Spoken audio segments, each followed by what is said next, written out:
विद्यार्थी मित्रों, सुप्रभात। हिंदी विषय का एक महत्वपूर्ण घटक वह हमारा विराम चिन्ह। विराम चिन्ह किसे कहते हैं, उसका महत्व क्या है, कौन कौन से विराम चिन्ह किन किन स्थानों पर लगते हैं, आज उसकी जानकारी इस तासिका में हम प्राप्त करने वाले। बच्चों, जब हम पढ़ते हैं तथा बोलते हैं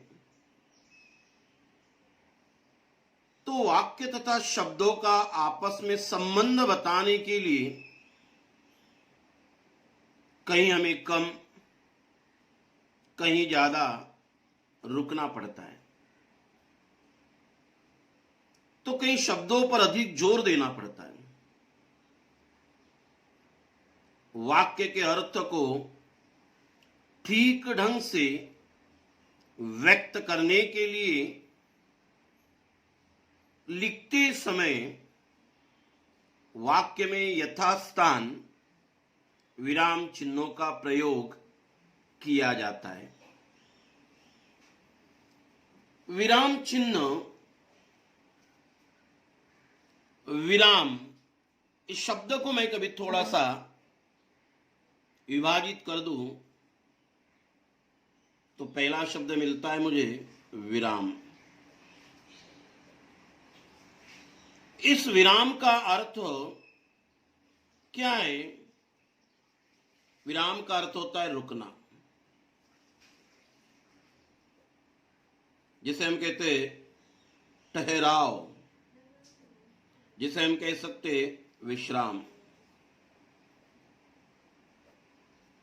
विराम का अर्थ यही हुआ। विराम का अर्थ रुकना, ठहरना, यह विश्राम। अभी जब विराम का अर्थ हमने देखा तो चिन्ह का अर्थ क्या होता है? चिन्ह, चिन्ह का अर्थ है निशान। चिन्ह का अर्थ क्या हो गया? निशान। विराम का अर्थ हो गया रुकना, ठहराव, विश्राम। चिन्ह का अर्थ हो गया निशान। अंततः हमें क्या मिल रहा है? अंततः हमें यह मिलता है रुकने के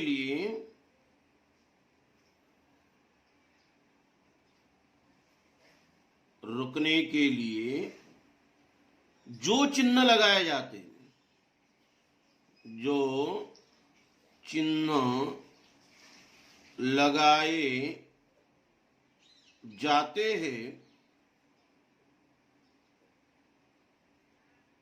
या लिखे जाते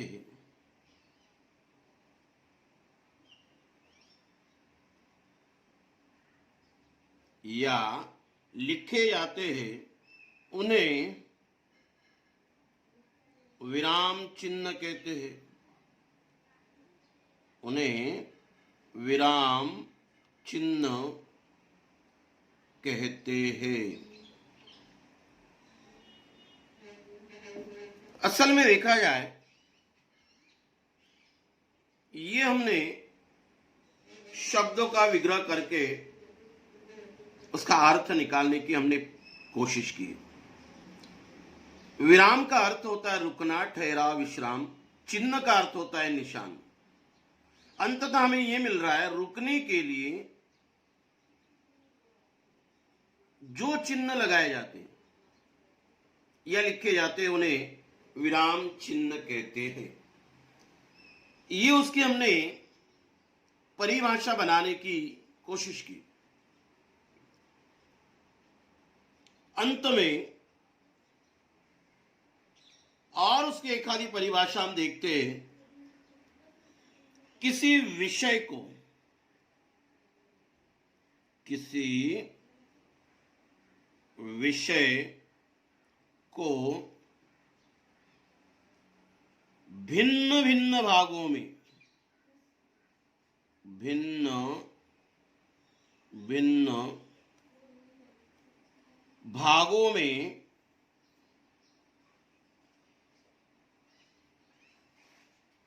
बांटते या पढ़ते वक्त, बांटते या पढ़ते वक्त ठहरने में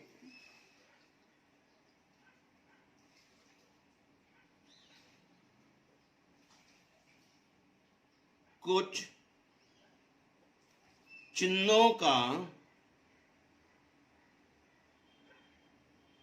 उपयोग किया जाता है, उपयोग किया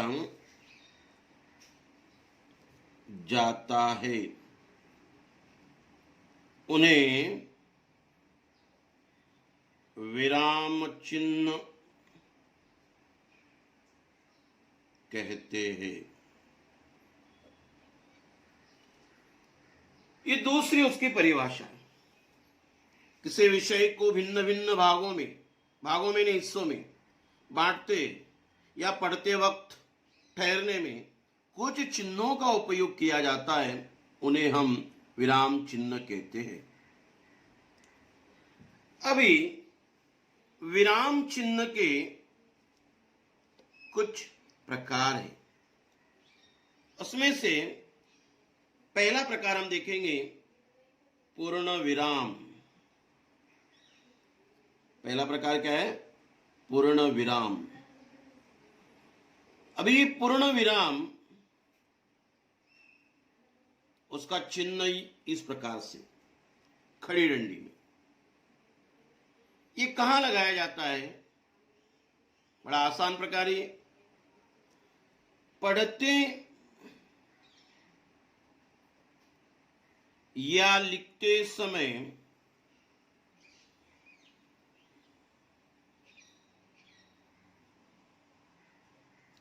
पढ़ते या लिखते समय जहां वाक्य समाप्त होता है, वहां पूर्ण विराम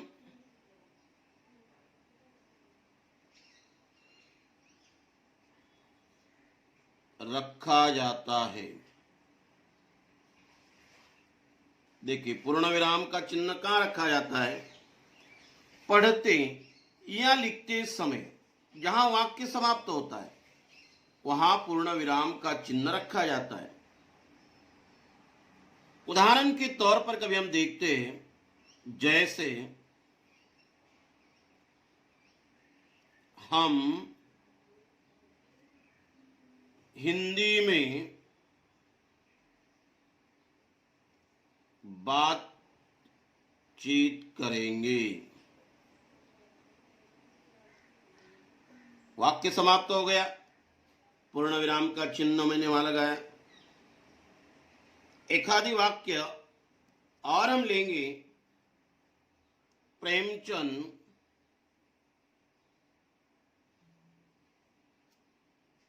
हिंदी के प्रसिद्ध लेखक थे। वाक्य पूर्ण विराम का चिन्ह मैंने वहां लगा दिया। पढ़ते या लिखते समय जहां वाक्य समाप्त होता है, वहां पूर्ण विराम का चिन्ह रखा जाता है। हम हिंदी में बातचीत करेंगे, वाक्य पूर्ण हुआ। प्रेमचंद हिंदी के प्रसिद्ध लेखक थे, वाक्य पूर्ण हुआ। और जहां वाक्य पूर्ण होता है, वहां पूर्ण विराम का चिन्ह लगाया जाता है। अभी अगला प्रकार जो है नंबर 2, अल्प विराम।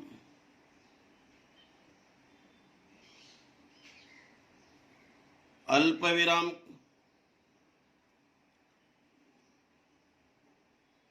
इसका चिन्ह इस प्रकार से रहेगा। अभी अल्प विराम का चिन्ह कहां लगाया जाता है? वाक्य पढ़ते समय।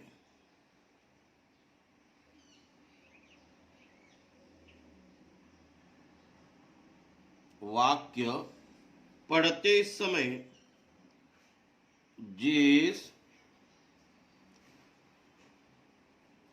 स्थान पर थोड़ी देर रुकना होता है,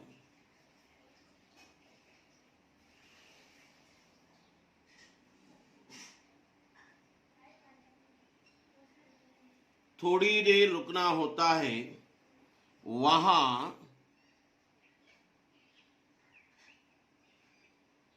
अल्प विराम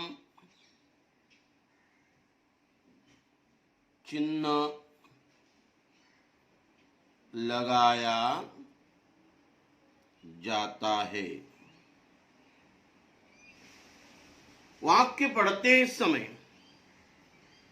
जिस स्थान पर थोड़ी देर रुकना होता है, वहां अल्प विराम चिन्ह लगाया जाता है। थोड़ी देर रुकना है, जैसे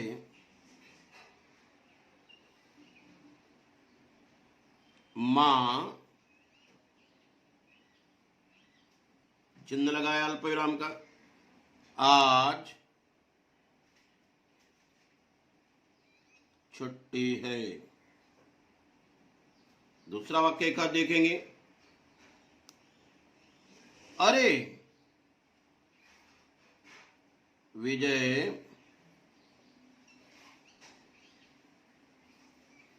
तुम यहां कैसे? ये चिन्ह जो है, ये चिन्ह थोड़ी देर रुकना होता है, इसीलिए यहां अल्प विराम चिन्ह का उपयोग किया जाता है। अभी हम देखेंगे नंबर 3, तीसरा प्रकार, वो रहेगा अर्ध विराम।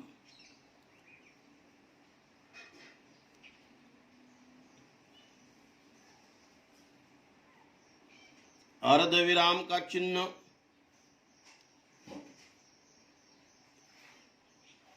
इस तरह से दिखाया जाता है। इसका उपयोग कैसे किया जाता है, कहां किया जाता है, इसकी जानकारी अभी हम लेंगे। वाक्य पढ़ते समय, वाक्य पढ़ते समय जिस स्थान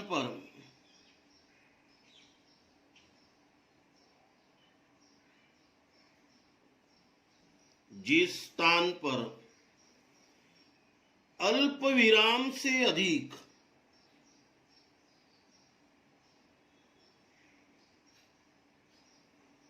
अल्प विराम से अधिक और पूर्ण विराम से कम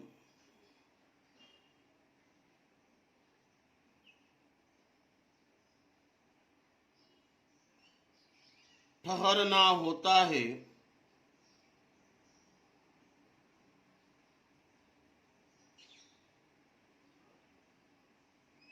वहां अर्ध विराम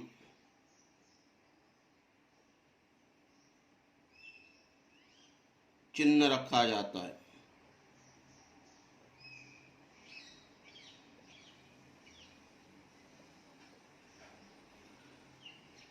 इसकी जो परिभाषा हम देख रहे हैं, वाक्य पढ़ते समय जिस स्थान पर अल्प विराम से अधिक, अल्प विराम हमने देखा, थोड़ी देर रुकना होता है तो अल्प विराम का चिन्ह लगाया जाता है। पूर्ण विराम से कम ठहरना होता है, पूर्ण विराम की जानकारी हमने ली थी, जहां वाक्य समाप्त होता है वहां पूर्ण विराम लगाया जाता है। इस दोनों के बीच के समय में कहीं भी रुकना होता है तो वहां अर्ध विराम चिन्ह रखा जाता है। उदाहरण के तौर पर कभी हम देखते हैं, जैसे उसने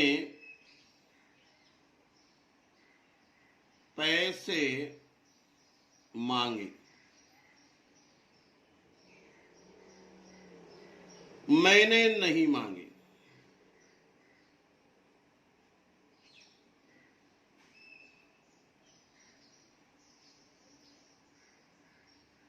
देखो ये चिन्ह लगा है।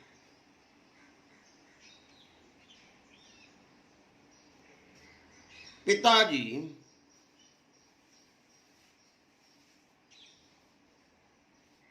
चिन्ह लगाया अर्धविराम का, मैं जरूर आऊंगा।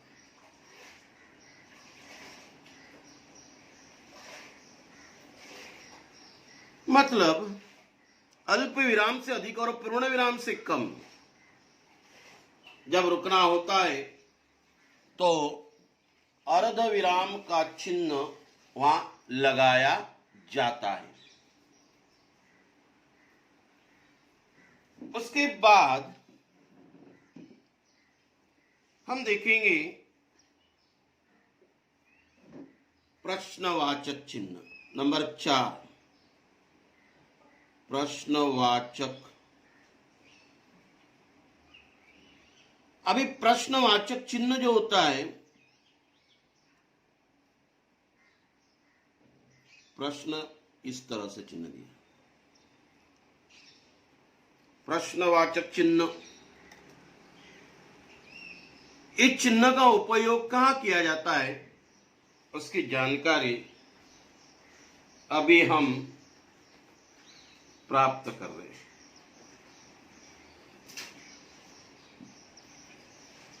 जिस वाक्य में,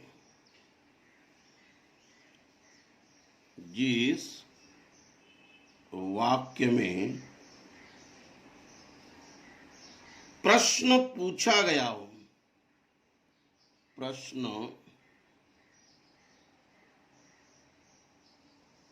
पूछा गया हो, प्रश्न पूछा गया हो, उसके अंत में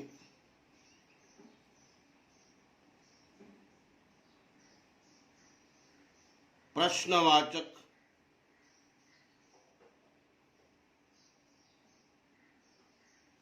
चिन्ह रखा जाता है।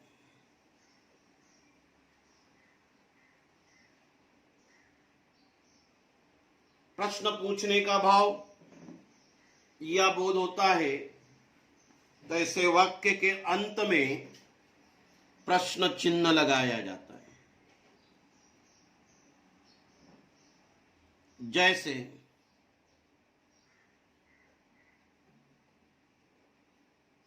रामू कहां है, प्रश्न पूछने का बोध हो रहा है, ये चिन्ह मैंने लगाया।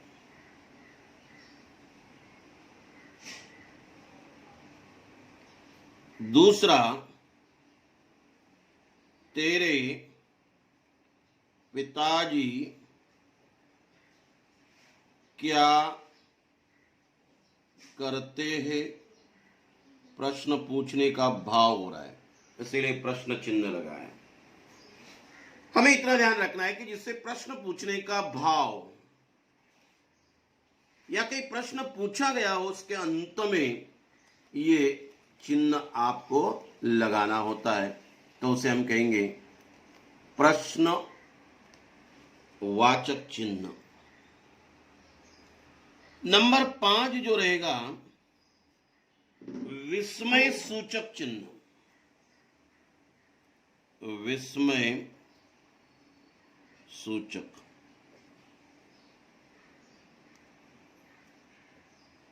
ये चिन्ह दिखाया जाता है इस प्रकार से। कहां इस्तेमाल करते? हर्ष, शोक, आश्चर्य, घृणा आदि भाव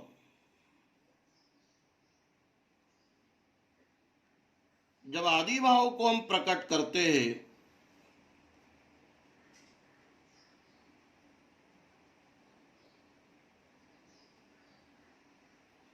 हैं तब शब्द या वाक्य के अंत में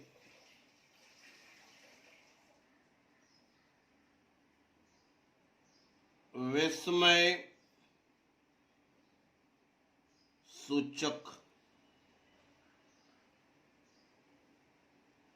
चिन्ह का प्रयोग होता है।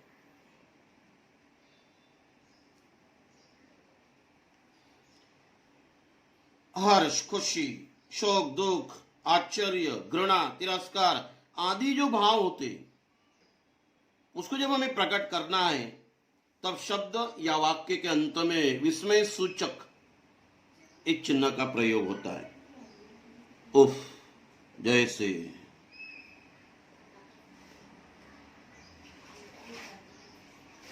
क्या गर्मी,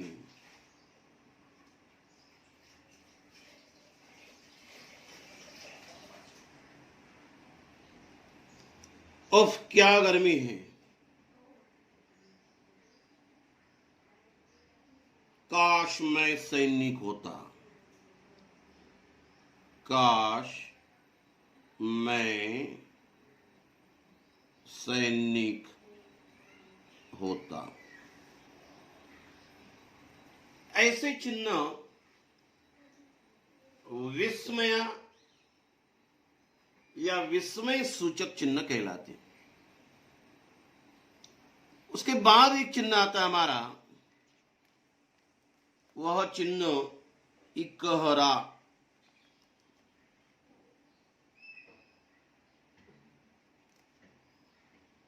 नंबर 6,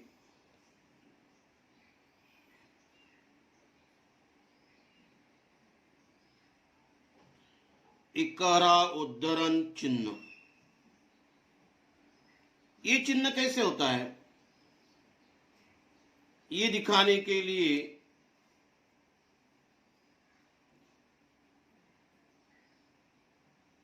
इस प्रकार का उपयोग किया जाता है।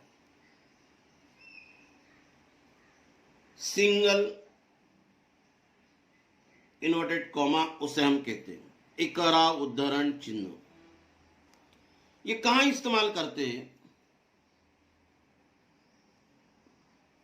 विशेष नाम, शीर्षक आदि प्रकट करने के लिए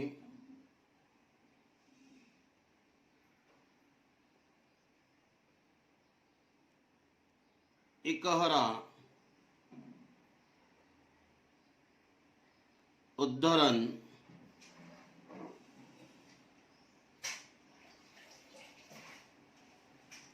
चिन्ह का प्रयोग होता है।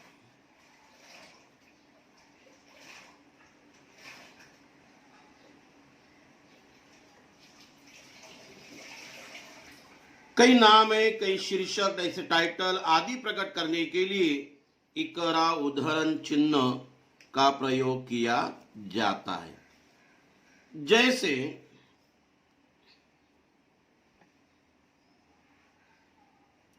उदाहरण के तौर पर देखेंगे हम लोग, विद्यालय का नाम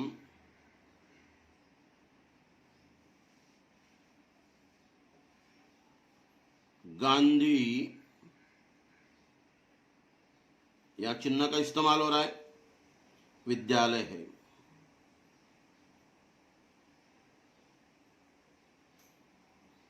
दूसरा उदाहरण देखेंगे, काठ मंडप, यहां चिन्ह का इस्तेमाल हो रहा है। का अर्थ है लकड़ी का मंडप। तो यहाँ के विशेष नाम, शीर्षक जब हम लिखते हैं तो इकारे उद्धरण चिन्ह में उसको लिखा जाता है। अभी हम देखेंगे नंबर 7 की ओर चर्चा करते हैं। 7वां प्रकार जो है वह दोहरा उद्धरण चिन्ह।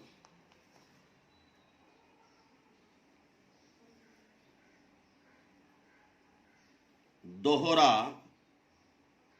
उद्धरण चिन्ह ये किस तरह से दिखाया जाता है? ये चिन्ह जिसे हम डबल इन्वर्टेड कॉमा कहते, इस तरह से दिखाया जाता है।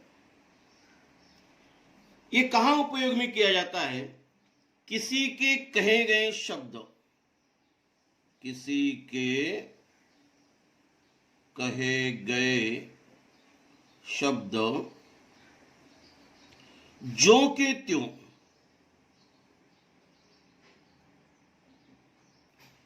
जो के त्यों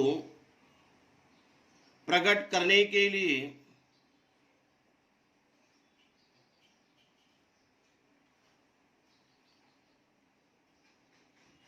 दोहरा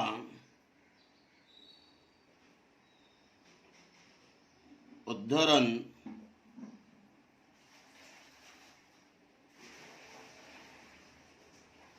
चिन्ह का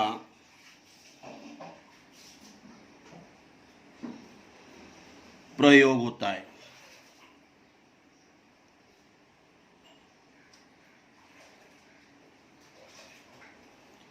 किसी के कहे गए शब्द जब हमें दिखाना होते हैं तो इस प्रकार के दोहरे उद्धरण चिन्ह में उसको लिखना होते। जैसे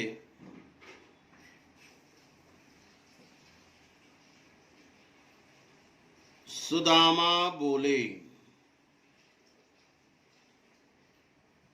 क्या बोले? वो मुझे दोहरे उद्धरण चिन्ह में लिखना पड़ेगा।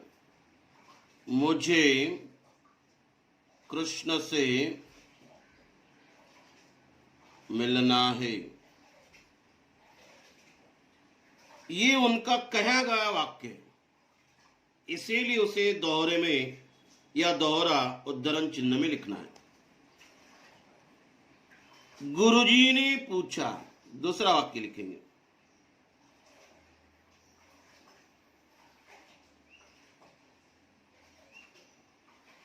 क्या पूछा वाक्य? दोहरे में, हार की जीत। दोहरे में। तो इस प्रकार से दोहरे उद्धरण चिन्ह का उपयोग किया जाता है। उसके बाद रहेगा हमारा नंबर 8,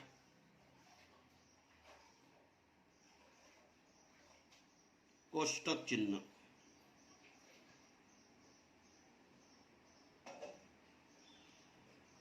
कोष्टक चिन्ह जो होता है, जिसे हम ब्रैकेट कहते हैं, वो किस प्रकार? इस प्रकार से होगा, या इस प्रकार से भी होता है कोष्टक चिन्ह। कहां उपयोग होता है कोष्टक चिन्ह का? समानार्थी शब्द,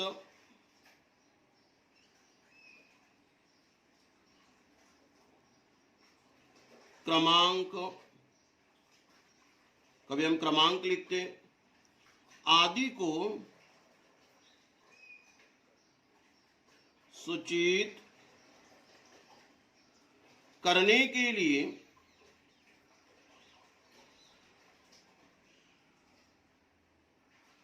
कोष्टक चिन्ह का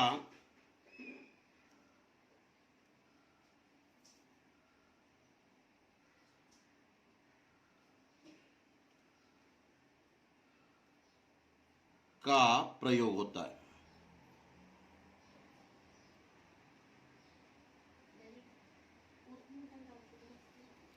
समानार्थी शब्द क्रमांक आदि को सूचित करना है मुझे, तो वहां मुझे कोष्टक चिन्ह का प्रयोग करना आवश्यक होता है।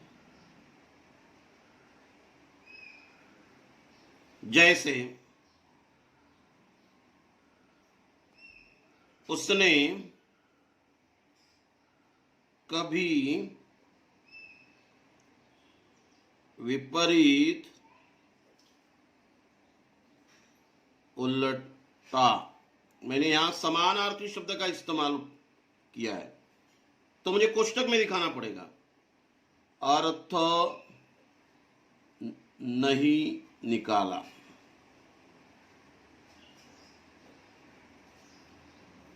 तो यहां जो है उसने कभी विपरीत, मुझे यहां समानार्थी शब्द का मैंने उपयोग किया है, तो मुझे कोष्टक में डालना पड़ेगा, तो यह कोष्टक चिन्ह का उपयोग होता है। दूसरा, मैंने बहु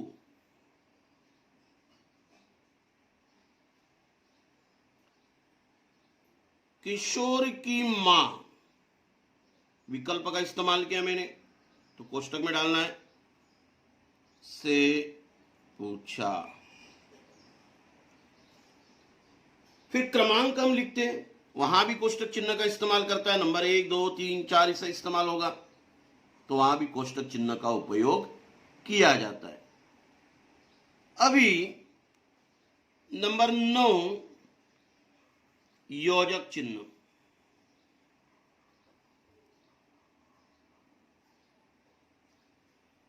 ये योजक चिन्ह इस तरह से दिखाया जाता है। कहां इसका इस्तेमाल होता है? दो पदों के बीच, दो पदों के बीच योजक चिन्ह का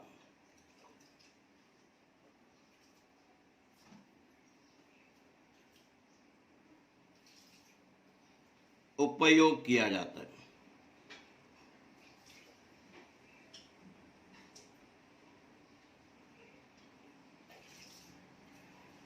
ये द्वंद्व समास होते हैं, उसमें भी उसका इस्तेमाल होता है। जैसे खेलना कूदना, खेलना योजक चिन्ह का इस्तेमाल, कूदना। खाना पीना योजक चिन्ह का इस्तेमाल होता है।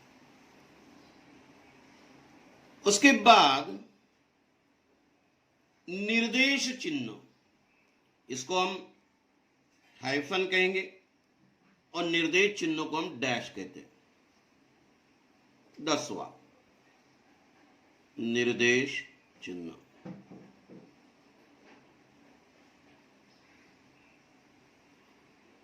अभी निर्देश चिन्ह और योजक चिन्ह में क्या फर्क है, कहां इस्तेमाल करना है? एक शब्द को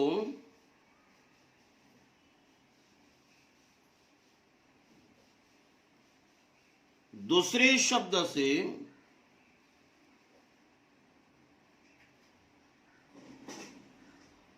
अलग करने के लिए, अलग करने के लिए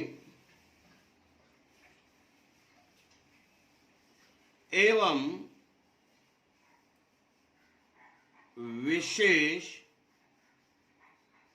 बात का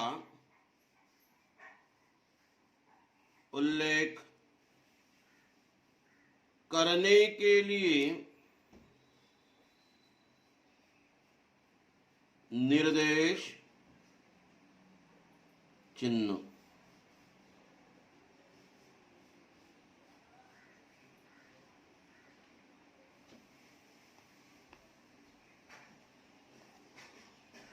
करने के लिए निर्देश चिन्ह का प्रयोग होता है।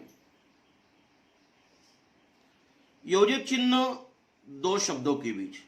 निर्देश चिन्ह दिखने में समान है, लेकिन एक शब्द को दूसरे शब्द से अलग करना है, विशेष बात का उल्लेख करने के लिए ऐसे चिन्ह का प्रयोग किया जाता है। जैसे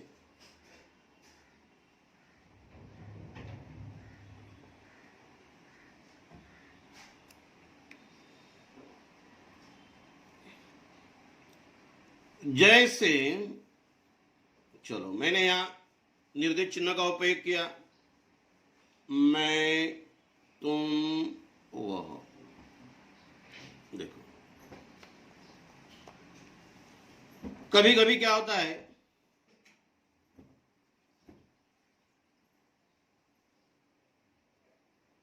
हमें कुछ लिखना होता है। दूसरा उदाहरण, जैसे पेड़, निर्देश चिन्ह, जातिवाचक संज्ञा, जातिवाचक संज्ञा। तो इस तरह से हमने विराम चिन्ह के 10 प्रकार देखे। विराम चिन्ह किसे कहते, विराम का अर्थ क्या होता है, चिन्ह का अर्थ क्या होता है, कौन सा चिन्ह कहां लगाया जाता है, उसकी जानकारी हमने देखी। पहला हमने देखा था पूर्ण विराम। पूर्ण विराम जो है उसकी जानकारी हमने ली थी। पढ़ते या लिखते समय जहां वाक्य समाप्त होता है पूर्ण विराम रखा जाता है। हम हिंदी में बातचीत करेंगे, वाक्य समाप्त हुआ।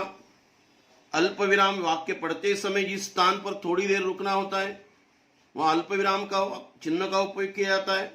मां आज छुट्टी है, मतलब उसका मैंने इस्तेमाल किया। तीसरा हमने देखा था अर्ध विराम, वाक्य पढ़ते समय जिस स्थान पर अल्प विराम से अधिक और पूर्ण विराम से कम ठहरना होता है वहां इस अर्ध विराम का उपयोग किया जाता है। उसने पैसे मांगे, मैंने नहीं दी, मैंने नहीं मांगी। प्रश्न पूछने का भाव होता है तो प्रश्न चिन्ह लगाया जाता है, रामू कहां है। विस्मय, चाहे वह हर्ष, शोक, आश्चर्य, घृणा आदि भाव प्रकट करने के लिए चिन्ह का उपयोग किया जाता है। उफ क्या गर्मी है। इकरा उद्धरण, किसी का शीर्षक हो, किसी का नाम हो, उस वक्त ही चिन्ह का इस्तेमाल किया जाता है। कांट मंडप, नाम का इस्तेमाल हुआ, उसको मैंने इकरे में। उसके बाद दोहरा उद्धरण चिन्ह है, किसी के कहे गए शब्द जो के त्यों प्रकट करने होते, लिखने होते तो डबल इनवर्टेड कॉमा में डाला जाता है। सुदामा बोले, क्या बोले, वाक्य मुझे लिखना है, दोहरे उद्धरण में लिखना पड़ेगा। कोष्टक, शब्द क्रमांक आदि सूचित करने के लिए। देखिए उसने कभी विपरीत, उसका अर्थ मुझे लिखना है तो मैंने ब्रैकेट में लिख दिया। योजक चिन्ह, दो पदों के बीच, खेलना कूदना, खाना पीना। निर्देश चिन्ह, एक शब्द को दूसरे से अलग किया जाए, विशेष बात का उल्लेख करते समय। जैसे फिर मुझे योजक चिन्ह का इस्तेमाल, मैं, तुम, वो। पेड़ क्या है, डैश, जातिवाचक संज्ञा। तो इस तरह से ये विराम चिन्ह के 10 प्रकार हमने यहां देखे। उम्मीद करता हूं बच्चों कि आपको वो समझ में आए होंगे। धन्यवाद।